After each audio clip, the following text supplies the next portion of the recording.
Magandang araw mga kaibigan. Bigyan natin ng reaction, opinion itong post ng Masang Pilipino. Sinare lang niya itong pahayag ni General Browner, AFP Chief of Staff, tungkol sa pag-celebrate nila ng Christmas this year. At may kalambagitan sa bilyones, o milyon-milyon o bilyones na ninakaw sa kaban ng bayan sa panahon ng Administrasyong Marcos Jr. Ito ang pahayag ng Chief of Staff. Basahin ko lang ha. I hope na totoo itong pahayag ni General Browner. Basta ang nag-post, Masang Pilipino. Magre-react lang ako dito. Hoping na totoo ito ha. Sabi, dahil nga po nakita natin na milyon-milyon, bilyon pa ang ninakaw sa ating gobyerno, ay hindi na po tayo magsiselebrate ng bongga dahil gusto nating magtipid. Magtipid.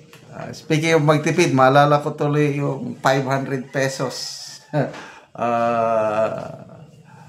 Netsibena, DTI formula o DTI, anong tawag nun?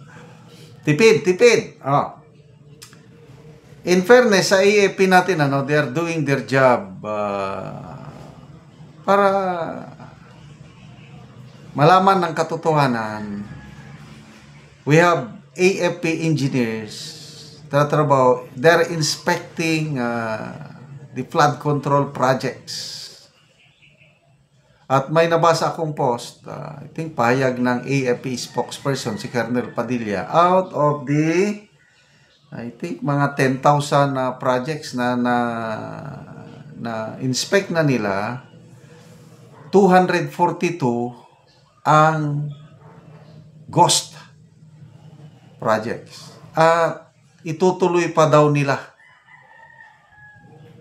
Kasi ang dami ng proyekto. Siguro sinimulan nila nung ang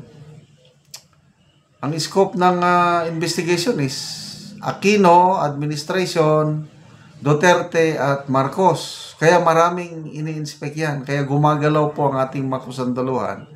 At birin mo, yung 10,000 projects, 242 na ang sa AFP lang ito ha. Kasi may ibang announcement nung nauna, I think 8,000 of the 8,000 projects inspected, 421 ang ghost projects. Kailan ito? Lahat na nag-inspect. DPWH, ICI at iba pa, 421. So itong announcement ng AP, 242 sa kanila lang ito at gumagalaw pa. And to me, nagpapasalamat ako sa ating AFP engineers for doing this job. Tuloy nyo lang po. Kaya, dahil ang mga sundalo mismo ang nag-inspect, alam nila, kalukuhan. Ghost project nga eh. So, bilyones ang nawawala. So, ano ngayon? Para makatipid daw. Simpleng Christmas party na lang. And to me, that's good. Nang nasa serbisyo pa ako, medyo bonggang celebration. Nakaranas ako ng mga bonggang Christmas party. So ngayon, dahil naghihirap ang taong bayan, to me, kapuri-puri, itong gagawin ng AFP, sana totoong simple lang. May nabasa akong comments, kumusta ang Malacanang? Wala na tayong magagawa doon. Alam ko, Malacanang, basta nag-celebrate yan. Taon-taon, bongga eh. May mga fireworks pa. So, ang importante sa Christmas, hindi naman yung handaan. Kaya, yung 500 pesos na, wag na nating masyadong pansinin yun. Nakakatawa yung advice ni Miss Gloria Diaz. Sabi niya, kung 500 lang ang pera mo, huwag ka nang maghanda. Manood ka na lang ng, ano yung pelikula niya? Kakonek. At saka makikain. Makikain ka na lang sa kapitbahay mo. Makatipid ka pa. Yan ang pinaka-the best advice na narinig ko pagdating sa Noche Buena. Kasi nga, kulang na kulang talaga yung 500. Yung sinasabi ng DTI, yung mga presyo, yes, may pagkasya mo yung 500, kaya lang ang quality naman ng pagkain mo, way lami, kung sa Bisaya. Kung ako, hindi na lang ako mag-Noche Buena kung ganun lang klase na, example, yung fruit salad, walang kalasa-lasa. Kasi, ang budget nila, isang lata na fruit cocktail, lagyan mo ng all-purpose cream, walang kalasa-lasa. Yung macaroni, napakasimple. Huwag na lang maghanda kung ganun.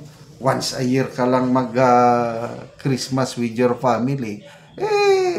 Pag-ipunan ko, kahit pobre ako dyan, pag-ipunan ko, mangutang pa ko para maligaya kami sa Noche Buena. But then, ulitin ko, ang tunay na diwa ng Pasko, hindi yung pagkain. Ang diwa ng Pasko ay ang pag-ibig at pagpapatawad ng Diyos sa atin. For God, John 3:16, for God so loved the world that He gave His only begotten Son, that whosoever believes in Him shall not perish but have everlasting life. Panginoong Isus na ipanganak, on the right time, mga 33 years old siya, estimated niya, namatay, naipako sa krus, nailibing, nabuhay muli para sa kapatawaran na ating kasalanan. Kaya ang gawin lang natin ngayon, para makumpleto yung Christmas sa atin is, aminin, accept, A, B, C. Accept that we are sinners. Then B, believe, maniwala na namatay at nabuhay muli ang Panginoong Hesus para sa kapatawaran ng ating kasalanan. And C, commit or surrender our lives to the Lordship of Jesus Christ. Pag nagawa natin yan, yun na, the spirit of Christmas na sa iyo. Kasi pagdating ng iyong kamatayan, na lahat tayo mamamatay, mayroon po tayong assurance papunta sa langit. John 14 verse 6, sabi ng Panginoon, I am the way, the truth, and the life. No one comes to the Father in heaven except through me.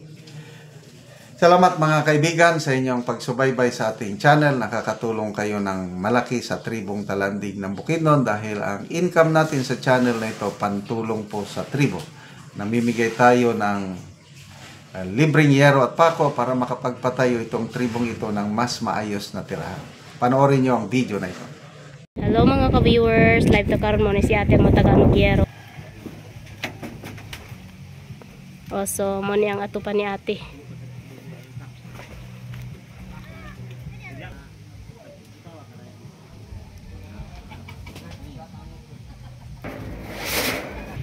Ginoon man ko. Dani kap, bubusan bay.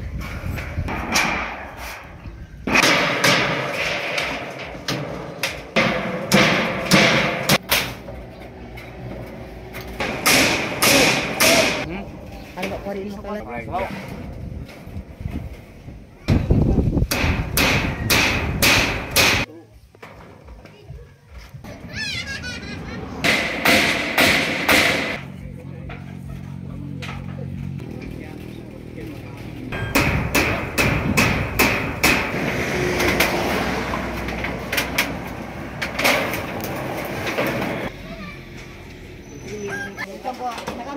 Ibabak. Ano ang nagansang tanipit sa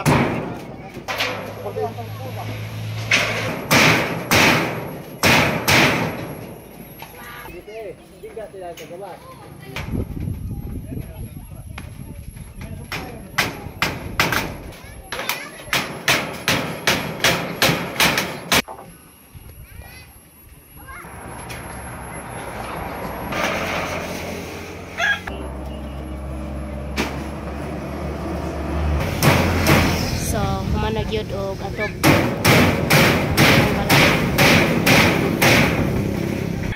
Ug karon natin unsa yung masulti nga nahumana og atop ang inyong balay. Tao sin ta nakapakay dagay duha abo dai ta balay dai ita. Oh. Ano limang ka So pila na imong edad ite? 39 naman gud. 39.